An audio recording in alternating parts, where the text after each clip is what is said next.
here with Ross Noble. Ross, massive race fan. How are you finding the Isle of Man and the TT this year so far? Oh, couldn't be better.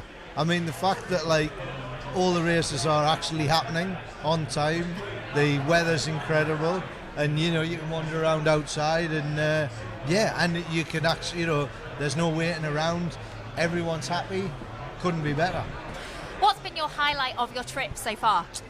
Oh, I tell you, well, my highlight so far was actually when I first got here. I went to watch one of the races, and I went up to this a spot up the road there, and it's quite a quiet little garden in someone's house, and I went in there, and who should be there enjoying the sunshine with John McGuinness.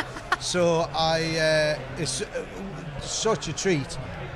So I was watching the race with him, and he was sort of commentating for me, and so it was brilliant. So I was sort of like, it's one of the, I mean, he was enjoying the sunshine. I don't think he realised how much fun it was. The fact that the you know, the bikes coming down, and like they're sort of wobbling and things, and I was able to say, so what's happening here? What are you doing? He's talking about, you know, what he does at that point, and you know, so it was the sort of thing where when you hear somebody on the telly commentating, and you go, you know, you have a bit of a stupid question. You go, I wonder where he's looking when he does that. Is it, you know, technically on the, you know, so that was just, you know, I mean, obviously, I hope he gets better, but yeah, that's it was great. So that I think that's been the highlight for me so far. Yeah.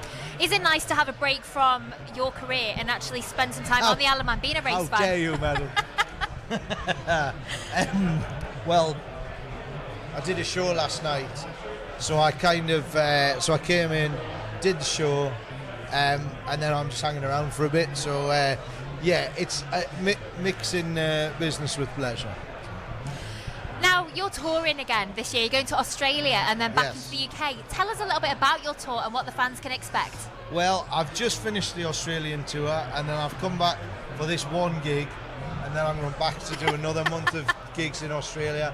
So it really depends. I mean, last night I was the show was all about Norman Wisdom.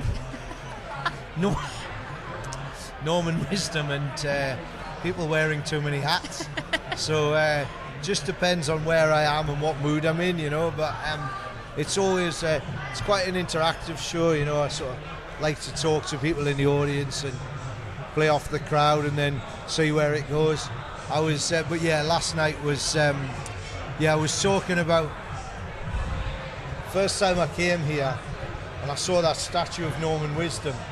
There isn't adequate drainage in his downstairs area, so when it rains it fills up with water, and I saw a bird drinking and washing, and I was down the front the other night, and there was this drunk woman, and she was having a chat. She came up, photo and all that, and she said, and I told her that story, and she was so drunk she went, "Was the bird drunk?" She thought I meant an actual human woman who was literally drinking from the downstairs area of Norman Wisdom and then starts washing herself. So yeah, so I told that was kind of the theme of last night's show, but it took me about an hour to tell that story because I kept going off. And yeah. Was it a good crowd last night? It was, yeah. They'd had a lot to drink and they were very sunburned, and there was two Americans who had no concept of British humour. So yeah, first half was and it was light, and then slowly it got dark, and everyone sort of and the drunk people kind of, I got them under control, and the Americans left. So you know, it's yeah.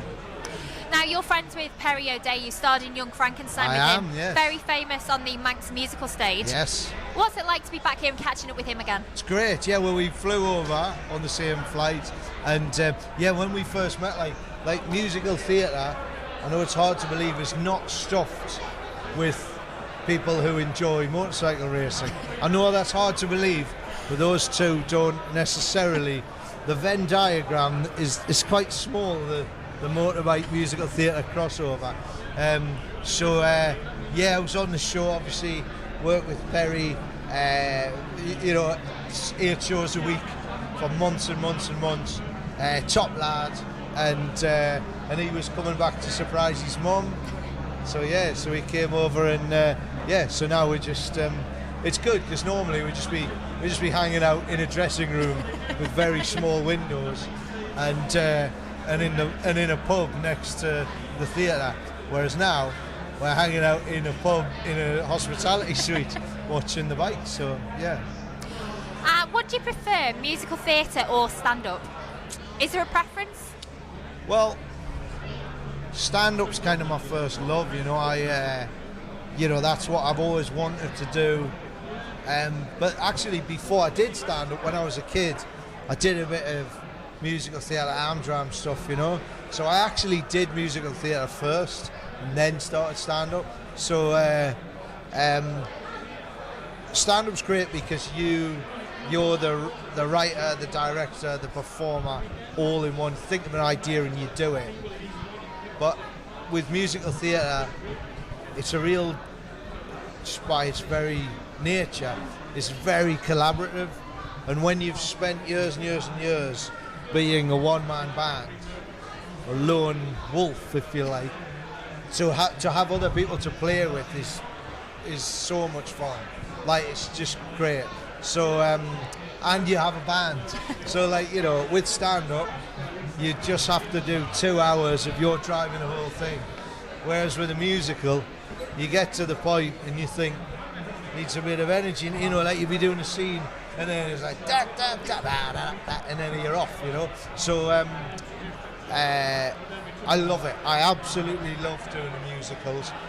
But I've done, so I was in Young Frankenstein, and I was did the Producers as well. So I've only done, professionally, I've only done Mel Brooks musicals, which are also very funny. So I don't know whether or not I'd be in any hurry to do Phantom or something a bit more serious. But who knows? You know, they might do. You know what we should do? They should do Dunlop the musical, and Perry should play the great man. In fact, I'm going to write that. That'd be great. Do it here. Do it here at the theatre over the. Yeah. Maybe that's the next TT movie then. Quite possibly. Let's do it as a live show first, and then, right, I'll see if he wants to sign up.